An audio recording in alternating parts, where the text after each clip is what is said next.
When we introduced the working definitions of delegation and empowerment, we talked about what empowerment means and what that gives us in terms of increased effort, increased ownership, increased innovation, all kinds of upside. Now, the reason I refer back to that definition is because I believe that many of us, many of you, start down a path of good empowerment. You have every intention of turning somebody loose, letting them go, and letting them run with something and build their own path and really build that ownership and pride and innovation and all those things. But then something happens that reels it back into kind of a traditional delegated model.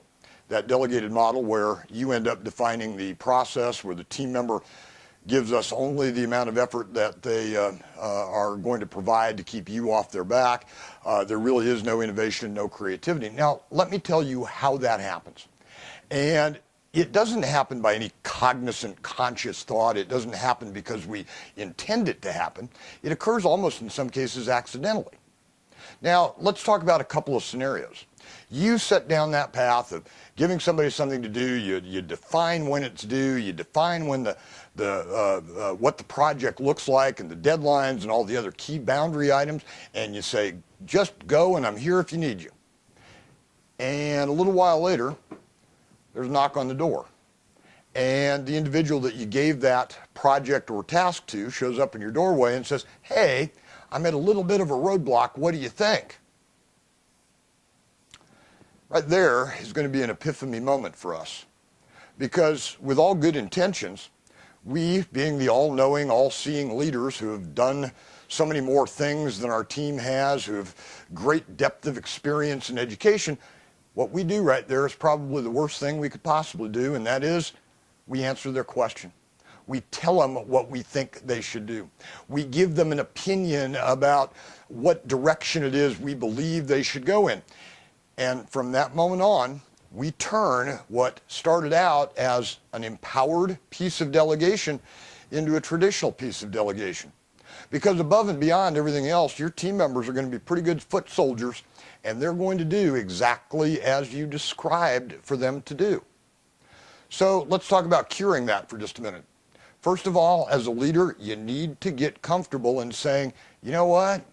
I don't know. I don't know. What do you think? Tell me what you think and articulate back to me what your thinking is on the path that you should take. And you know what? I really trust you on the avenue that you're going to go. Get comfortable with those words, because those are the words that continue empowerment while answering their question or telling them what the answer is. Those are the words that drag us back into the traditional model of delegation. Let's talk about another scenario for a minute too. I can remember this so painfully with my kids. When my kids were little, I would take them into the kitchen and turn on the stove and kind of put my hand over it a little bit, and I'd tell them, you know what? Don't touch the fire. It burns. Don't touch the fire, it burns. And their little faces would look up at me and they'd nod and they'd say, yeah, they get it. And not 5 minutes later after I did that, I would hear screaming coming out of the kitchen, because you know what they did? They went in and they touched the fire, no matter that I told them not to, no matter that I told them it was dangerous. They had to experience that failure for themselves to understand that lesson. Second important thing to facilitate good empowerment is you need to let your team fail. You need to let that team member that you gave the project to crash and burn a little bit for them to learn an extraordinarily powerful lesson. I think most of you, if not all of you, would acknowledge the strongest lessons in your career have been learned by your failures and not by your successes. Give your team members that same opportunity.